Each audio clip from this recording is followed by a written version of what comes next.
In this lecture, we will discuss the pure substance. What is a pure substance? Pure substance क्या होता है?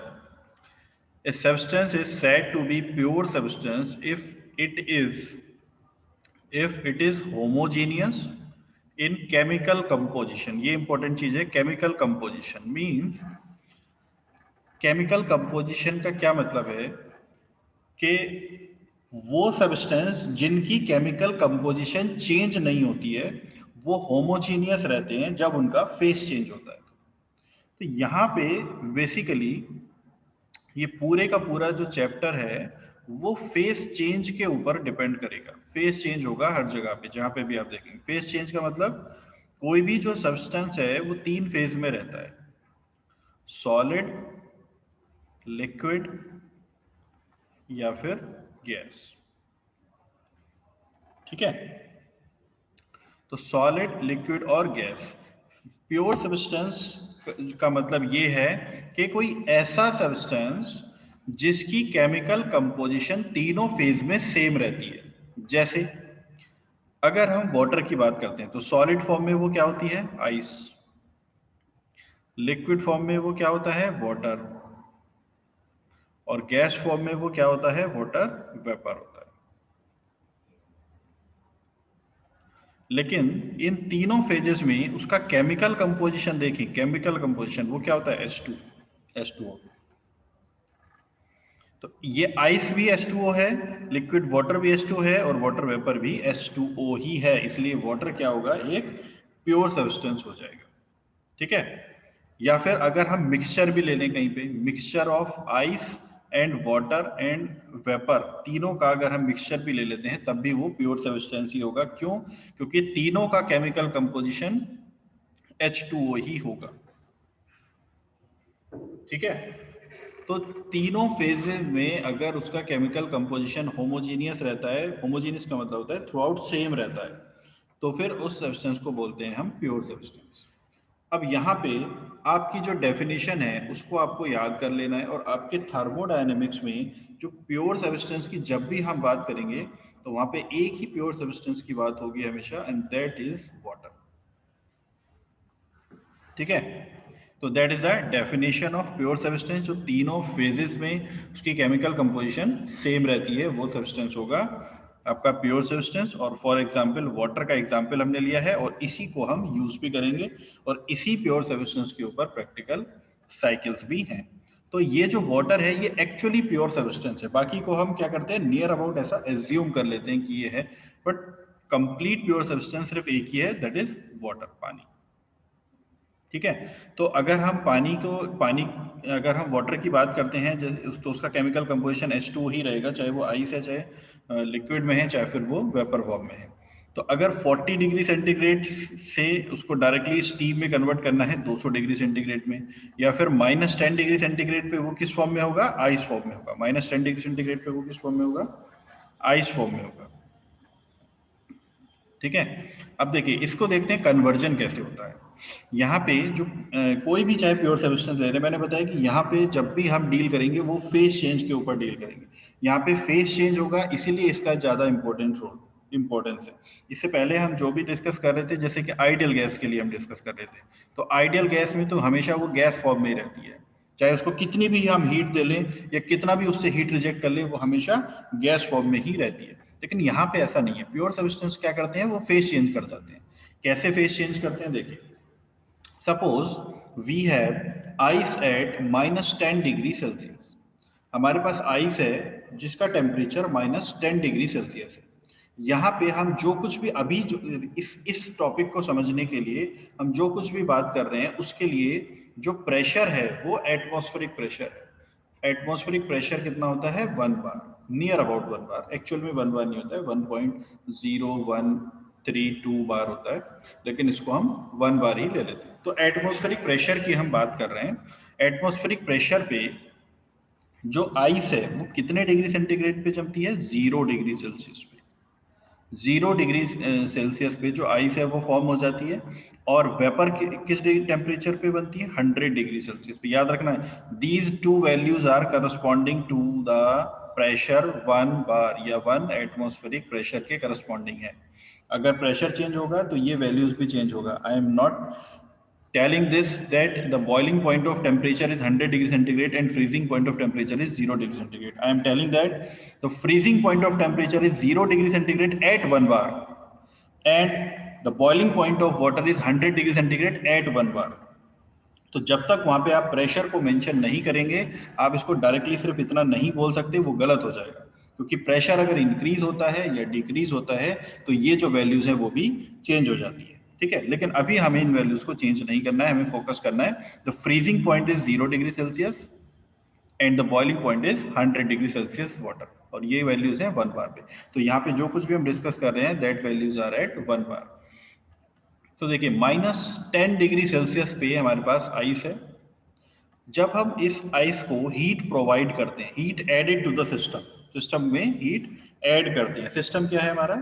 -10 degree Celsius पे ice, that is the system. अगर हम इसको heat provide करते हैं तो क्या होगा? इसका जो टेम्परेचर है, अगर हीट प्रोवाइड करेंगे तो ऑब्वियसली टेम्परेचर इंक्रीज होगा।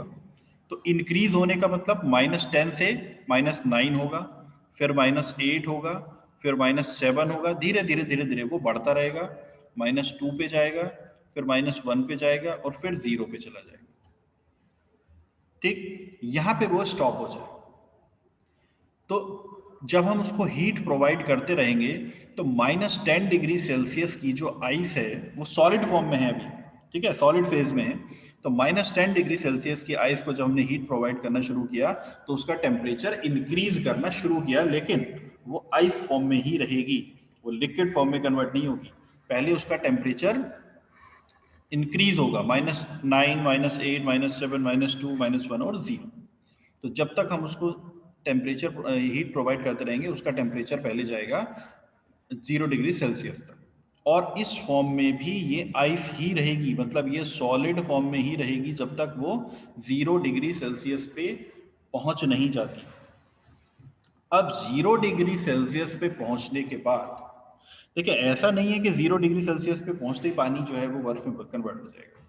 0 डिग्री सेल्सियस का आप पानी भी देख सकते हैं, पानी का टेम्परेचर भी 0 डिग्री सेल्सियस हो सकता है और आइस का टेम्परेचर भी 0 डिग्री सेल्सियस हो सकता है।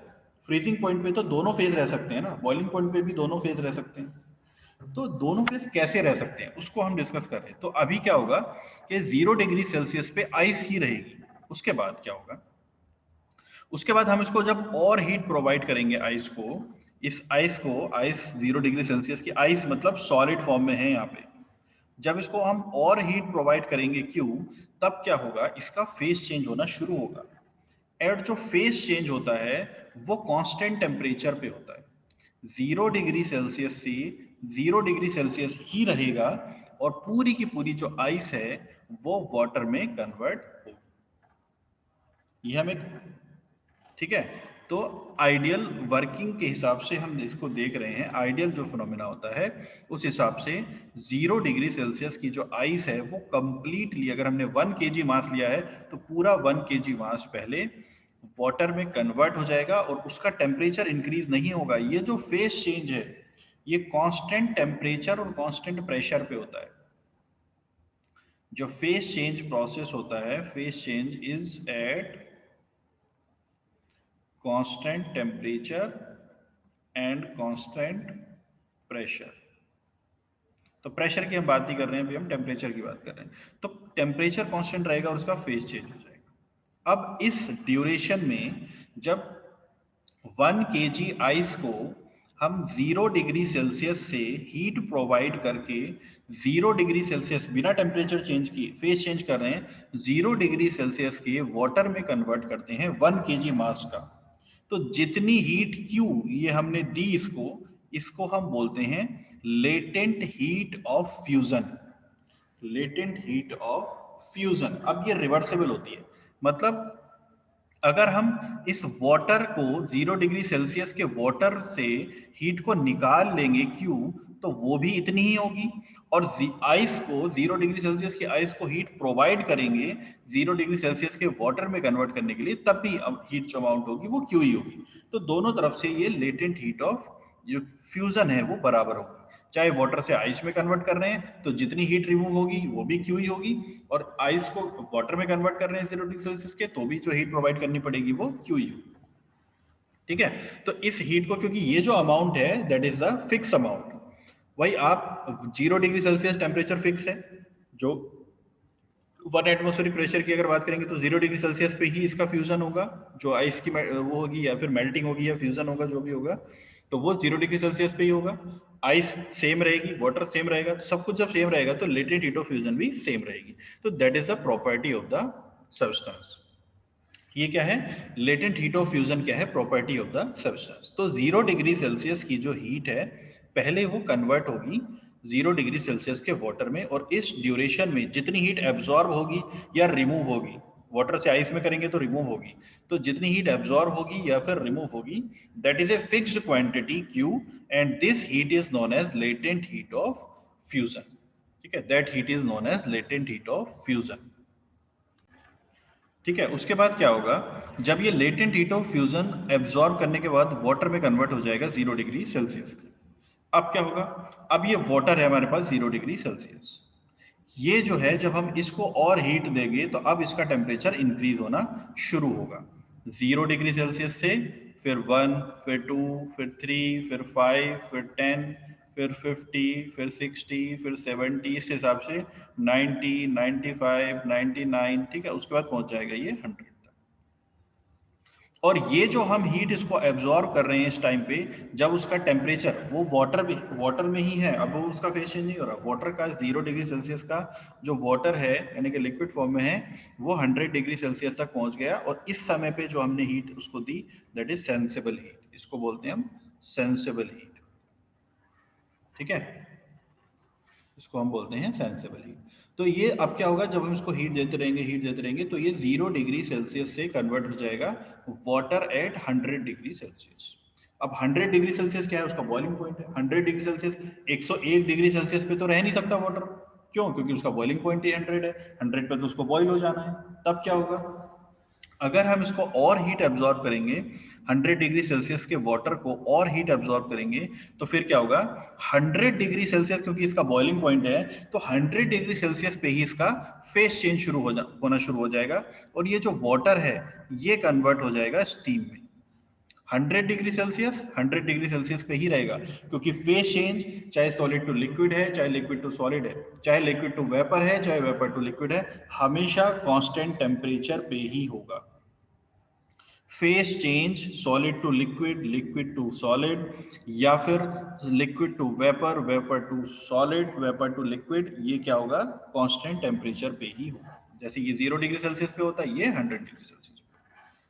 ठीक है, तो क्या होगा कि जो वाटर है वो पूरा का पूरा जो मास है उसका वो कंप्लीटली कन्वर्ट हो जाएगा स्टीम में। 1 kg जो वाटर था वो पूरे का पूरा कन्वर्ट हो जाएगा 1 kg स्टीम में, और उस ड्यूरेशन में इसका टेम्परेचर चेंज रहेगा। और इसको इसको इंक्रीज करने के लिए जो इसका जो फेस चेंज है इसको करने के लिए जितनी हीट क्यू हमने इसको दी that is known as latent heat of vaporization. पहले वाली क्या थी, लेटेंट हीट ऑफ फ्यूजन, इसको बोलते हैं लेटेंट हीट ऑफ वेपोराइजेशन। और ये भी दोनों तरफ से काम करती है, मतलब अगर वाटर 100 डिग्री सेल्सियस को हम स्टीम में कन्वर्ट करेंगे तब भी उतनी ही अमाउंट हीट देनी पड़ेगी, और जब स्टीम से हीट निकलेगी और वो वाटर में कन्वर्ट होगी 100 डिग्री सेल्सियस के तब भी सेम अमाउंट ऑफ हीट वहां से निकलेगी। तो दैट इज द रिवर्सिबल, इसलिए इसको बोलते हैं लेटेंट हीट ऑफ वेपोराइजेशन। ठीक है, तो इसका मतलब ये क्यू अमाउंट ऑफ हीट, ये जो है Q amount of heat this is latent heat of vaporisation, ये हमें देनी पड़ेगी उसका फेस चेंज करने के लिए। ऐसा नहीं है कि 100 डिग्री सेल्सियस पे वो अपने आप ही स्टीम में कन्वर्ट हो जाएगा। अगर आप जो वाटर है 100 डिग्री सेल्सियस का उसको अगर आप बिना हीट प्रोवाइड करे ऐसे ही छोड़ देंगे तो वो वाटर ही रहेगा, उसको और हीट प्रोवाइड करेंगे तो जो लेटेंट हीट ऑफ वेपोराइजेशन है उतनी हीट एब्जॉर्ब करने के बाद वो पूरे का पूरा जो मास है वो कन्वर्ट हो जाएगा 1 kg के लिए, वो मास है वो पूरा कन्वर्ट हो जाएगा स्टीम में 100 डिग्री सेल्सियस। अब अगर हम इसको और हीट प्रोवाइड करते हैं तो ये जो स्टीम है 100 डिग्री सेल्सियस की, इस स्टीम का टेम्परेचर इंक्रीज होने लगेगा। 100 से 200, 100 से 101 हो जाएगा, 150 हो जाएगा, 160 हो जाएगा, 180 हो जाएगा, 200, 300, 400, 500, 600, 800, वो बढ़ता चला जाएगा जितना भी आप उसको बढ़ाना चाहते हैं। तो ये जो हीट है, जब हम उसको इंक्रीज करने के लिए, टेम्परेचर इंक्रीज करने के लिए जो हीट प्रोवाइड करते हैं दैट इज सेंसिबल हीट, और फेस चेंज के लिए जो हीट प्रोवाइड करते हैं दैट इज लेटेंट हीट। तो सेंसिबल हीट मैंने बताया था, सेंसिबल हीट क्या होती है, M C P delta T, और लेटेंट हीट क्या होती है, एम इंटू एल। एल क्या होती है, एल होती है लेटेंट हीट ऑफ वेपोराइजेशन या फिर latent heat of fusion, depending upon the phase change. ठीक है, अगर solid to liquid phase change होगा तो एल हो जाएगी लेटेंट हीट ऑफ फ्यूजन, और अगर liquid to vapour phase change होगा तो एल हो जाएगी लेटेंट हीट ऑफ वेपोराइजेशन। ठीक है, अब ये जो एल है और ये जो सीपी है, L is known as latent heat and CP is known as specific heat. CP is known as specific heat. तो specific heat that is the property of the material, and L latent heat that is the property of the substance. तो ये क्या है, दोनों क्या है, property है। L क्या है, 1 kg मास का फेस चेंज करने के लिए जितनी हीट की जरूरत होती है that is the latent heat. याद रखना, 1 kg मास का फेस चेंज करने के लिए जितनी हीट की जरूरत होती है दैट इज लेटेंट हीट। और अगर वो phase change solid to liquid है तो लेटेंट हीट ऑफ फ्यूजन हो जाएगी, अगर solid to vapour, sorry liquid to vapour है तो वेपराइजेशन हो जाएगी। वैसे ही सीपी क्या होती है, 1 kg मास का टेम्परेचर 1 डिग्री सेल्सियस बढ़ाने के लिए, 1 डिग्री सेल्सियस बढ़ाने के लिए जितनी हीट की जरूरत होती है that is specific heat, CP उसको बोलते हैं। ठीक है, तो ये भी कांस्टेंट होती है और ये भी कांस्टेंट होती है। तो देखिए सीपी मैंने बोला दैट इज कांस्टेंट प्रेशर पे, लेकिन यहाँ पे बात चल रही है सॉलिड टू लिक्विड की और लिक्विड टू सॉलिड की। अगर वेपर फॉर्म में आएगा तब प्रेशर और वॉल्यूम का जिक्र आएगा, लेकिन अगर सॉलिड और लिक्विड फॉर्म में है तो मैंने आपको पहले भी बताया था कि जो सॉलिड और लिक्विड फॉर्म में है उस फॉर्म में जो स्पेसिफिक हीट होती है वो काइंड ऑफ प्रेशर पे डिपेंड, टाइप ऑफ प्रेशर पे डिपेंड नहीं करती है, इसलिए हम उसको सिर्फ सी से डिनोट करते हैं। तो आइस सॉलिड फॉर्म में है तो सॉलिड के लिए उसको सी से डिनोट करेंगे, सीपीसीवी का चक्कर नहीं आएगा। उसकी वैल्यू होती है 2.093 kilo joule per KG kelvin. Kilo joule per KG पर केल्विन मतलब 1 केजी का, पर केजी मतलब 1 केजी का टेम्परेचर पर केल्विन मतलब 1 डिग्री सेल्सियस बढ़ाने के लिए जितने किलोजूल हीट की जरूरत है, कितने किलोजूल हीट की जरूरत है, 2.093। ये किसके लिए है, आइस के लिए। तो 1 केजी आइस का टेम्परेचर 1 डिग्री सेल्सियस या 1 केल्विन बढ़ाने के लिए जितनी हीट की जरूरत है 2.093 की जरूरत है।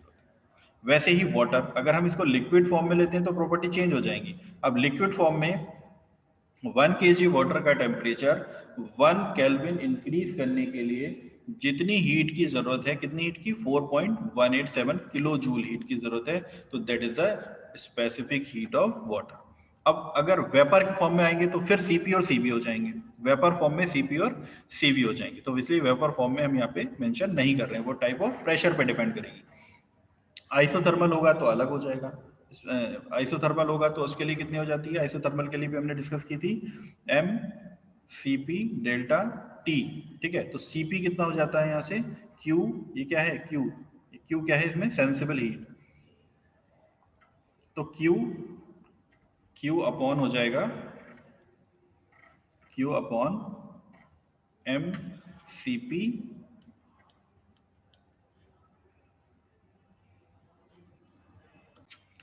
CP is equal to M और डी टी। तो अगर आइसोथर्मल प्रोसेस होगा, आइसोथर्मल के लिए डी टी 0, यानी कि सीपी कितना हो जाता है, इन्फिनिटी। और एडियाबैटिक के लिए क्यू 0, तो सीपी हो जाता है 0। यानी कि आइसोथर्मल प्रोसेस के लिए 1 डिग्री सेल्सियस या 1 केल्विन टेम्परेचर इंक्रीज करने के लिए कितनी हीट की जरूरत पड़ेगी, इनफाइनाइट, क्योंकि आइसोथर्मल प्रोसेस है, टेम्परेचर इंक्रीज होगा ही नहीं। और एडियाबैटिक के लिए बिना किसी हीट के ही टेम्परेचर इंक्रीज भी हो जाता है। तो उस केस में जो सी है वो इन्फिनिटी और 0 हो जाती है, और कांस्टेंट प्रेशर है तो सीपी हो जाएगा, कांस्टेंट वॉल्यूम है तो सी भी हो जाएगा। तो इसलिए वेपर के लिए हमने यहाँ पे मेंशन नहीं किया है, यहाँ पे सिर्फ हमने सॉलिड के लिए और वाटर लिक्विड के लिए ही मेंशन किया है। उसके बाद है लेटेंट हीट ऑफ फ्यूजन, ये भी फिक्स होती है। लेटेंट हीट ऑफ फ्यूजन, ये जो इसकी जो वैल्यू है वो होती है 334 kilo joule per KG. Kilojoule पर केजी। किलोजूल पर केजी मतलब 1 केजी मास या 1 केजी आइस को मेल्ट करने के लिए जरूरत पड़ेगी 334, और 1 केजी वाटर को कन्वर्ट करने के लिए जरूरत पड़ेगी 2257, ठीक है, 2257 किलोजूल ऑफ हीट पर केजी, 1 केजी मास को। अगर ज्यादा मास होगा तो ज्यादा जरूरत पड़ेगी, कम मास होगा तो कम जरूरत पड़ेगी, बट 1 केजी मास के लिए जितनी हीट की जरूरत होती है फेस चेंज करने के लिए, that is 334 and 2257 kilo joule per KG. तो यहाँ पे देख रहे हैं कि latent heat of vaporisation compare to the latent heat of fusion बहुत ही ज्यादा है, तो वो ज्यादा हीट उसको जरूरत पड़ती है वाटर को कन्वर्ट करने के लिए वेपर में, लेकिन वाटर को आइस में कन्वर्ट करने के लिए कम हीट की जरूरत पड़ती है। तो यहाँ पे आप दोनों का कंपैरिजन भी देख सकते हैं, जो दोनों में काफी डिफरेंस है।